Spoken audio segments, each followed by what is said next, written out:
এখন আমি যাচ্ছি ময়না যে আম রেখেছি আমার জন্য, ময়নার গাড়ি বা সুন্দর দেখাচ্ছে।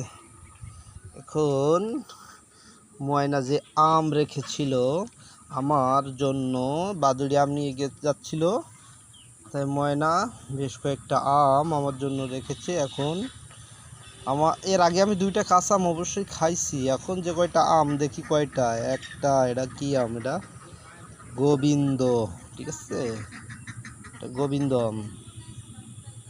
এরপরে আছে এগুলো হিমসাগর, ময়না রেখেছে হিমসাগর আম। ময়না শুধু কয় কি আম বাদুড়ি নিয়ে যাচ্ছে, আম বাদুড়ি নিয়ে যাচ্ছে। এখন আমি আজকে ঈদ উপলক্ষে বাড়ি আইছি, তাই সেই আমগুলো আছে আমার জন্য।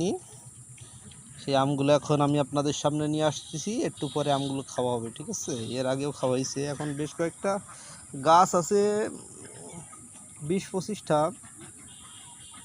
চাচার দিয়ে আছে প্রায় 50টার মতো আম গাছ। কিন্তু কপাল ক্রমে আমার ভাগ্যে আছে 3 আর 2 5, আর 2টো খাইছি, 5 আর 2 7, এই 7টা আম।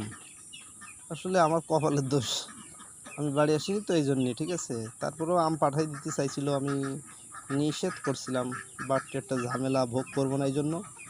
তো যেহেতু ময়না আমগুলো রাখিছে, ময়না প্রতিদিন সন্ধ্যাবেলা ফোন করে বলে, ছোটো বাবা আম বাদুড়ি নিয়ে যায়, আম বাদুড়ি নিয়ে যাচ্ছে, তুমি বাড়ি আসো, বাড়ি আসো। তো আজকে সত্যি সত্যি বাড়ি এসে গেলাম এবং আজকে সেই আমগুলো খাবো।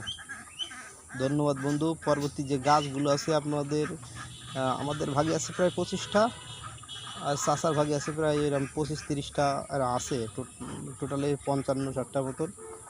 তো তার মধ্যে আমার কপালে আছে 3 আর 2 5 আর 2 7টা, মানে 2টা খাওয়া শেষ কাঁচা, আর বাদ বাকি এই 5টা আছে। এখন নিজেদের গাছের আম খাবো।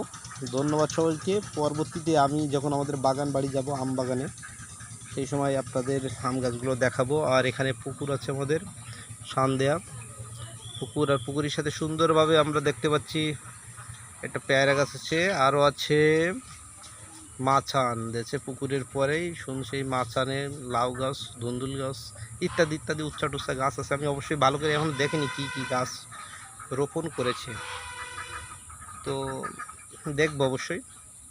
কালকে ঈদের দিন দেখবো, ওই বাগানে যাব। সময় বেশি দিন, 2 দিন থাকবো, হইতে 2-3 দিন। বৃহস্পতিবারে আবার আমার গন্তব্যস্থানে আমি চলে যাব, আমার কল্পনার জগতে। তা ভালো থাকেন সবাই, সুস্থ থাকেন, দোয়া শুভকামনা। এখন আমি আম খাবো।